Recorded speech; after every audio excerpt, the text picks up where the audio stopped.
Manila. I keep coming back to Manila. Simply ain't no place like Manila. Manila, I'm coming home. I walk the street. Hi guys. Brother, how you do? Today, it's currently 6:57. 6:57, March 30. It's a Sunday. Tomorrow may klase ako. Kaya, nandun na ako sa dorm. But, since I'm alone, and ganina umiyak ako. Hi guys, I just cried and acted like nasa PBB ako. And I just gave a whole ass description of how my family is. Sa PBB house, nakamute ang isang housemate. I have to distract myself and organize my portion of the room. Kasi I live in a dorm. In my last video, I was in a dorm na ekis ang roommates, ekis ang room, ekis ang facilities, ekis ang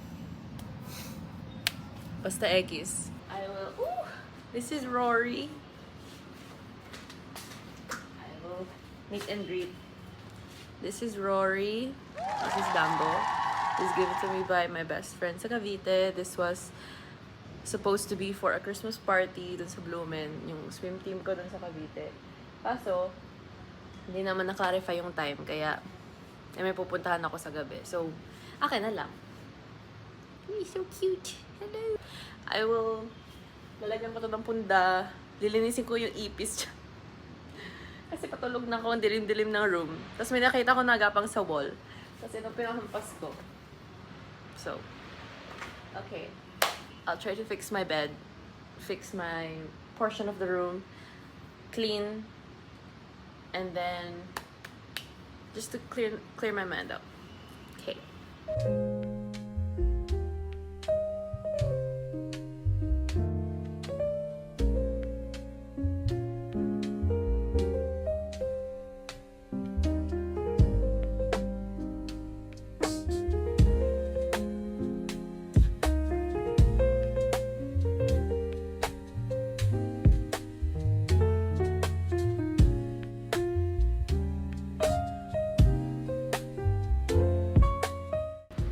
Okay.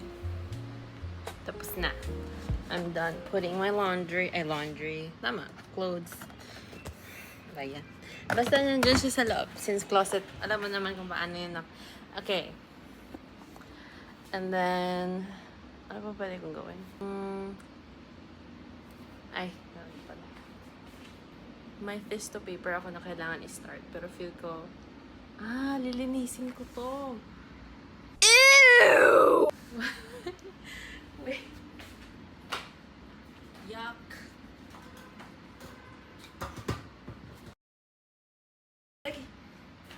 Okay. Hindi mo na ako higa dyan sa bed kasi madumi pa akong katawan. Baka manood muna ako. Just distract myself. Tapos, maybe I should talk about my mental state. Naiihi ako. Okay. Tapos na ako maligo. Half bath lang. And it's currently 8:53 p.m. Sinimulan ko yung script namin sa Perpcom.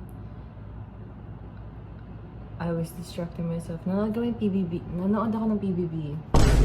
This season's pretty good. I like it. Okay. Let's do a mental check. Let's go back to the question kanina. Grabe yung... It's fine. It's just pimples. It's fine. Emotion... Check how I'm emotionally... I'm not doing good. Not gonna lie. There's been a lot of negative thoughts in my brain. Not specifically about myself, but about the people that I surround myself in, especially transitioning from a very academic environment with I'm gonna be a doctor soon type of people, or I'm gonna be a nurse soon mindset of medical students, to I don't even know who I am type of people in arts, specifically in theater. And grabe yung whiplash. I think that you had whiplash of that big transition from this perspective to a whole new environment definitely made me realize things about myself. Number one, I get drained so easily around the people that I hang out with. Not the people I am comfortable with, but with people that I consider to be in a friend group in. I don't know why. Oh, I wasn't great. But ayun, I don't know kung attitude. Actually, yes, there are some aspects of their attitudes that I don't like, especially with what happened recently. Kaya ako sobrang stressed. And it just, what happened just made me peak na, okay, maybe I am the type of person who, if she doesn't like this attitude from a person, she would walk away from that person. And I'm kind of proud of it. I actually like that about myself. I won't tolerate disrespect. But grabe yung stress to deal with people recently. The college itself, the school, it's been good. Madali lang kasi hindi ka naman nag-memorize ng body parts every day. Hindi ka na nabubuang sa lectures kasi wala gaanong lectures here sa theater arts compared sa dapat na course ko, which is nursing. Ayun, I haven't been liking the person that I've been turning out to be recently. I don't like it. I don't like surrounding myself with these types of people. They are so slow. They are so comfortable with the life that they have. Like they're not striving as much as my friends back in Cavite, and I don't really want to. They're not like that hindi naman. There are some people na ganun, pero yung mga fina-favor ko na friends ko, mga mulat naman sila. Mulat naman yung mga mata nila sa katotohanan ng buhay. But there's just a specific people in my friend group na medyo kapag naririnig ko yung mga sinasabi nila, parang ayoko maging kagaya mo. Ayun na lang. Kasi I put a high standard on myself. Okay, 5 minutes na. Not sure ako. Okay. Like I said, I don't like the person that I've been turning out to be. I know that I have so much more potential than this. Like ngayong araw, wala akong ginawa kundi tumenga. And ayun, nag-start ako ng script. But apart from that, ayun lang. Compared to my schedule before, nung nasa HSI pa ako, I woke up at 7 a.m., nagko-commute ako, nagkaklase ako about the human body, about calculus, about, grabe yung ang vigorous ng lifestyle ko dati. Tapos ngayon, nakaka-disappoint ko sarili. Anyway, let's see how tomorrow is. Alone naman ako ngayon sa dorm ko. So, I'm quite comfortable speaking this loud. Wala yung roommates ko. Also, nag-visit kami ng friends ko sa UST. And I just saw myself in that uniform, being a nurse, etc. And there's a part of me that just not really regretted, but hoped and prayed, wished that I was more thought processful yung parang sana pinag-isipan ko pa ng mabuti kung ano yung choices ko. Kasi naiisip ko, kung hindi naman ako nag-theater arts, I won't meet this very unique environment. I won't also deal with this feeling na I'm not comfortable in my environment. Ayun, ewan ko ba? Parang ang daming pumapasok sa isip ko. Okay, let's see what happens tomorrow. Hopefully it gets better. I will try to distract myself by watching some YouTube videos. Speaking of YouTube, I deleted my Instagram and TikTok kasi sa Instagram may nakita kong story that was my peak point na, okay, enough. Ayoko makita yung ganitong type of content in my feed. This is not for me. I don't even know why I'm friends with this person. Kaya, ayun. Let's see what happens tomorrow. Good night.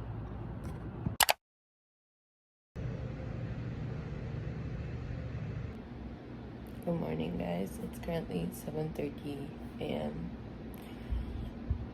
Kakagising ko lang kanina. Tapos hinahanap ko yung TikTok sa phone. Wala na pala akong TikTok. That's why I'm off bed agad. I'm gonna make breakfast first.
Hi guys, good morning. It's currently 7:40. It's currently 7:40 and dapat yung klase ko ngayon 8 a.m. Pero since Joe Riz naman 9 a.m. daw ang pasok. Hopefully, pero normal na naman na 9 a.m. yung mga klase. So I made myself breakfast. Finally, my bread na. My favorite open-top bread from French Baker. Medyo sunog, pero that's how I like it. And then my cheese with... Ang ingay mo, babe. Okay. And then I have Swiss Miss, yung nausok. So I'll just eat breakfast. Mukbang.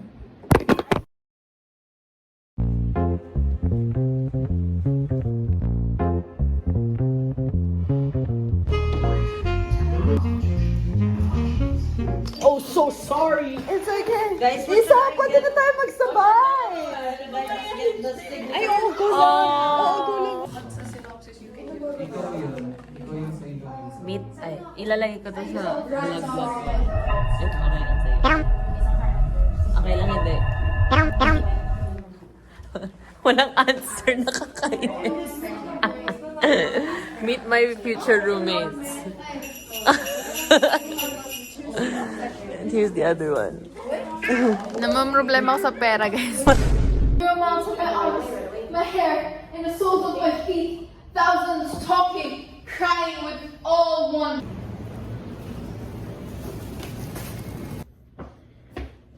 Kakatapos lang ng rehearsals namin. Kasi wala naman akong ginawa doon, kaya I left early. Hi guys! I'm back home. Back sa dorm ko. It's currently 4:27. Last time I checked. And ayun, nagbihis na ako ulit ng bahay. Kasi ang init na tulog ko kanina. And today, it was manageable. Survivable today. Definitely more tired.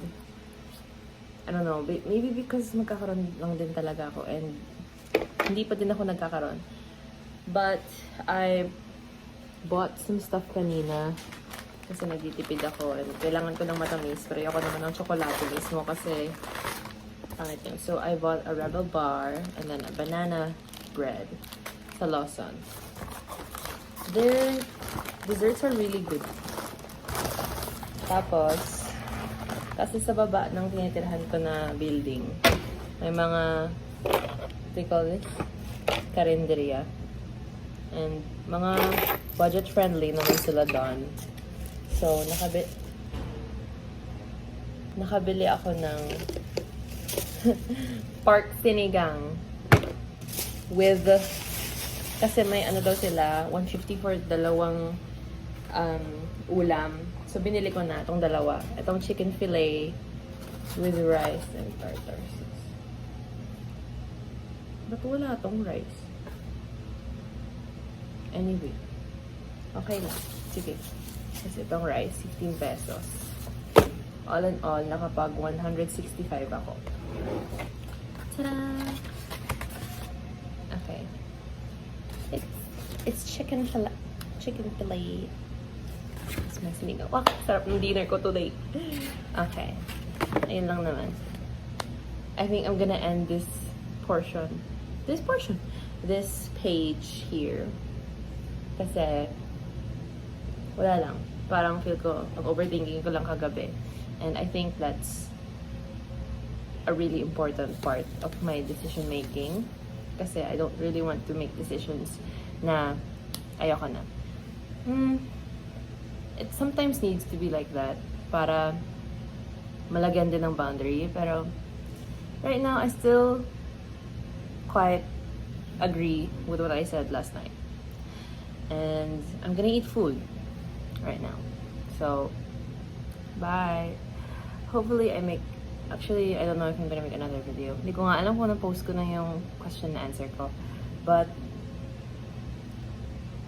I plan on making more videos and being more present with myself for the next few. Ayoko naman lagyan ng limit yung buhay ko. For the next videos.